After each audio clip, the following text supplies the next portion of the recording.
Thank you.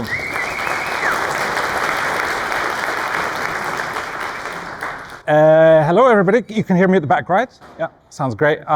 Sitting in the Rust room today, I learned two things. Falling into the pit of success. A great way to do this is to speak about how great Rust is, and we're definitely going to get there. To get a bunch of laughs out of the room, I learned you dunk on C++ or C. It works every time. My name is Kiril. I've been coding since 2004. I've been hacking on version control since 2020, so I really like version control to keep doing it. And I'm a co-founder of a company called GitButler. Let's talk about why you want to hack on Git stuff. What do I mean by hack is programmatically operate Git. So what that means is maybe you want to do some useful things like package managers. Anybody working on package managers in the audience? Person there? Actually, quite a few. Developer tools? Anybody? Oh, wow, that's actually a lot of developer tools, folks. Is anybody automating or customizing your workflow in Git? Actually, that's half of the audience. Our agenda today, we have three themes. I'm going to introduce you the Git data model, data structure, and kind of tell you about how awesome it is and why it's awesome. I'm going to show you how to build stuff with a library called Gitoxide. And Gitoxide is really cool, so hopefully by the end of this talk, you'll be pulling it from GitHub. And then I will do a very quick demo for actually having implemented the stuff with Gitoxide. How many of you are using Git? Literally everybody, right? How many of you know the data model of Git, like how shit is stored on disk? Like about half of the room. Partly the reason for why Git has been so successful is like the simple, very hackable primitives. And what I mean by hackable is like easy to work with. So in Git, everything is content addressable, right? Like you have the content is the identifier for the data. That's cool. You have snapshots instead of diffs. So that means that you're looking at diffs, but the system underneath is writing snapshots. That's a limitation, but that's also what makes it simple. Git works on the immutability principles, right? So you write data, it doesn't change afterwards. Kind of makes things simpler to work with. So I'm going to share 4 concepts with you about the Git data model. By the end of this, you will know more about Git than 90% of developers out there, right? So in Git, you have blobs. So content is everything, and this is essentially this content addressable nature I mentioned earlier. So in Git, a blob is the file content and a hash for it. That's it, right? Like in the example up there, you know, your file content, you get a hash out of it. This is abbreviated, and that's your blob. That's all. There is no file name. There is no metadata. It's just a bunch of content. That means it's reusable. So if you have 2 files with the exact same content, you don't have another object for it, right? It's the same thing in the object store. So that's number 1, blobs. So we're going to build up from blobs into all the way to a version control system. So you have blobs, very simple. Then you have the concept of trees. In Git, we talk, oh, tree this, tree that. Sounds like a complicated data structure. It's just a file system. It's just like a directory, organizing the blob into a snapshot of a directory. So as you see in the example over there, I have 2 trees. Now you have the file name and a bunch of, like a little bit extra metadata. These trees are pointing to the blobs that we spoke about or other trees. And that's kind of how the system builds up. So you're pointing to blobs or other trees, and entries in this structure are your name plus mode plus a hash. There's nothing else. That's all. Building on top of that, you have commits. Now, commits is the term that you work with every day, and it's a snapshot in time of your work. And a commit is essentially a pointer to a tree plus a little bit of metadata, right? Like you have the author, this little commit message did stuff, right? I'm sure nobody writes commit messages like that. Am I right? As you know, commits form a graph, right? Like you have a commit, one of those metadata pieces that you work with is the parent, one or multiple, right? Like you have a parent that precedes it, and that's kind of that forms your history. You can traverse it, and that's what happens when you log your history.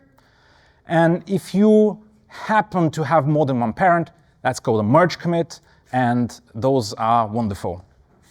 All right. Finally, the last concept that I'm sure you already understand, but references. And this is just branches. Let's focus on branches for now. It's simply names for commits. That's all.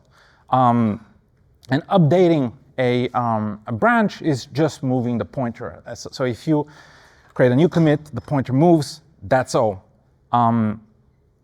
It also happens to be the case that there is this special branch called head, which is what I have checked out right now. With this setup, you have now enough knowledge to be dangerous. You can go ahead and start editing no, you should not edit the Git directory directly. Things will get messy very quickly. But this sets you up for using the Git plumbing. In the context of Git is like the plumbing commands, right? Like Git hash object, right? Like you take a blob, you get a hash out of it, or a cat file to get information from the object database. You don't want to do that, right? Like one of the reasons, like there's many reasons why you don't want to fork exec these commands, but the number one reason is it's kind of rigid. You can't get all the things that you want to do with those commands. They are built for the Git kind of workflow, the way it's been always known. So you want something more flexible.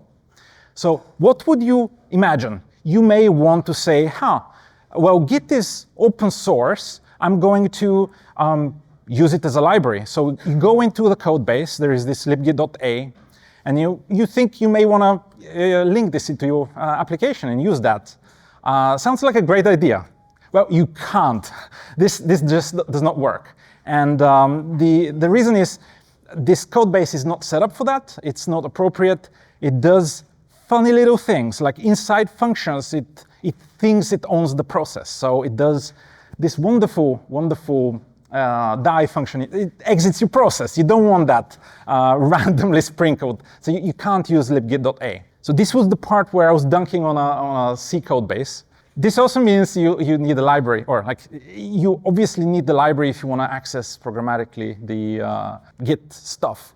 And I'm going to give you a very unfair list. Why is it unfair? I'm not going to cover everything. There is libgit2, which if you're a Rust user, you may have seen the Rust Git2. Anybody use the create Git2 in the audience? A few people, right? So this is Rust bindings for libgit2. And libgit2 is great. It's been around for a while. It's mature, etc. So it does a lot. There is other libraries. That's why it's unfair. I kind of bucketed it into other. You have JGit, GoGit, etc. And then you have Gitoxide. The rest of the talk is about Gitoxide. Gitoxide is pure Rust implementation of these structures. This is just a very quick kind of map of what's the the ecosystem like. Every pixel in that image is a line of code, and that's a lot of pixels crammed in there. So in the background, this is the cgit code base. That's the one with the die and shared state and etc. That's the background. And then you have the JGit. So it's a large library, like it's been around for a long time. There's GoGit, libgit2, and then in the top right corner, that's Gitoxide. That's at least as of 2024, the size of the project. So let me introduce to you Gitoxide. Anybody here who has used Gitoxide? All right, quite a few people. So it's a library by Byron, Sebastian. It's Git compatible, so it does what Git would do, right? It doesn't do anything weird. Objects that it writes are going to be compatible. It reads it the same way, and so on. It is safe. It is performant. It's performant because, memory safety, you can parallelize and so on. But the part that's interesting is it also comes with scalpels included. And that just simply means it's very flexible. You can do a lot of weird things, or you can manipulate stuff in a flexible way. So that means the library gives you a lot of knobs and buttons, things to tweak, things to adjust. This is, imagining that we're going to clone using Gitoxide. So you can configure your remote. You can do like shallow cloning. You can pick a specific branch. You can override configs. You can customize your fetch, right? Like skip the tags in this example. You can track the progress if you want. Kind of display to the user in any way, or handle the interrupts. But the thing that's actually is really cool is also it allows you to do kind of more sophisticated operations. Like you can be doing your updates atomically, right? Like you can do stuff in memory, or in this case, you can prevent race conditions by saying, okay, I want to mutate my references in a particular way, and I'm gonna open a transaction, prepare it, and try to obtain a lock. And if it can't, it will fail. And then do everything in the very end atomically, which is kind of neat, or if you're doing something specific that you want to make edits like that. So I'm gonna run you through a quick real-world example. So let's pretend that we want to be a good Gitizen, right? Like what that might mean is you want to make your commits in a super focused way. You want them to do one thing and not another, just like a small focused commits. And sometimes you may want to move stuff between commits, right? Like in this case, let's pretend that this file that went into one commit is supposed to go somewhere else, right? Or somebody in code review told you, hey, split your commit. So how would you do that, right? Does anybody change their commits after they've written them? Okay, that's the whole room.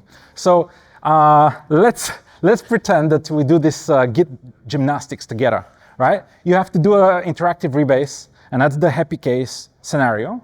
So what do? You do an interactive rebase. You mark your source and destination as edit. You then reset to a particular point, and then you stop at a commit and reset there. So let's say you were extracting this utils file, and then it's out, and then you continue your rebase, and then you stop at the destination commit. You add, it's a dance. And if you had the commits the other way around, you have to do what I like calling the double interactive rebase sandwich. You don't want to do that, or it's not very pleasant. So let's implement that using Gitoxide. Right? This is doing weird stuff with Git after all. So you've now imported the library, and you have gigs open. So you open the repository in memory. So that's what we're doing here. Gigs open with object memory. Okay, right? So here's something that we've set up. It's not actually gigs, but we've set up something with gigs primitives. And then you look up the commits, right? Like you have the hashes, you can look them up.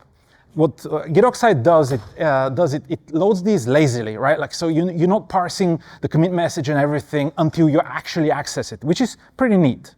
And in this case, we only need the tree. Next, we need to subtract changes from the first commit. Let's say, so in this case, you need to get the diff spec of what you're subtracting. Okay, well, let's say we have some function doing that. And then you have to do like a removal. You want to extract things out of a tree. And you build this with Gitoxide primitives that later you can say, okay, I'm now going to swap out the tree that had my change with the tree that does not. Next, you want to inject that change into the other commit, right? Like to do it atomically. And here we're doing a three-way merge. Sounds interesting. You're doing the three-way merge of where the base is the source without the changes. Then the one side is the part with the tree changes. The other one is the destination where you want to actually put the changes. And then you do the same swap operation. And then do everything in memory. And at the very end, you write to disk. Time for a demo. So I showed you in theory how that could look like. So I'm going to demonstrate that it actually works. This is just commit history.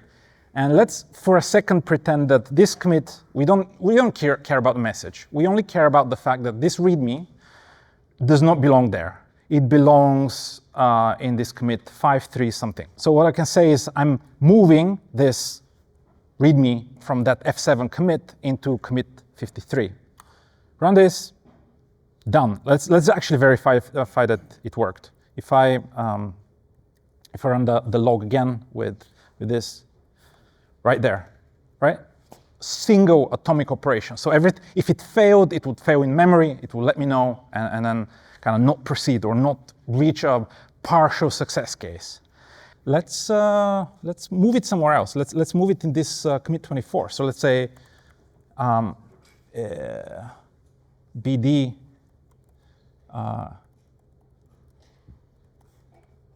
24, right? So we've done it again, right? It's the same kind of move operation. Now it's in the. So let's verify. Now, yeah, right. It's now this commit. So you can do stuff like that with library access to Git structures. Okay, that's it. I'm gonna leave you guys with just 2 final takes. One is kind of silly. The other one is a little bit more philosophical, or it will attempt to be philosophical. Now, the first one is that Git is awesome and Gitoxide is pretty cool. If you haven't, you should try it out. After this talk, get the code, check it out. And the other one is the philosophical one. When facing a problem, we always have a choice. And the choice is to either spend a few hours and do the boring work, or spend a few weeks building a tool. And since this is about hacking with Git, I would encourage you to always choose making the tool. I think that's the right choice. So thank you very much. We have some time for Q&A.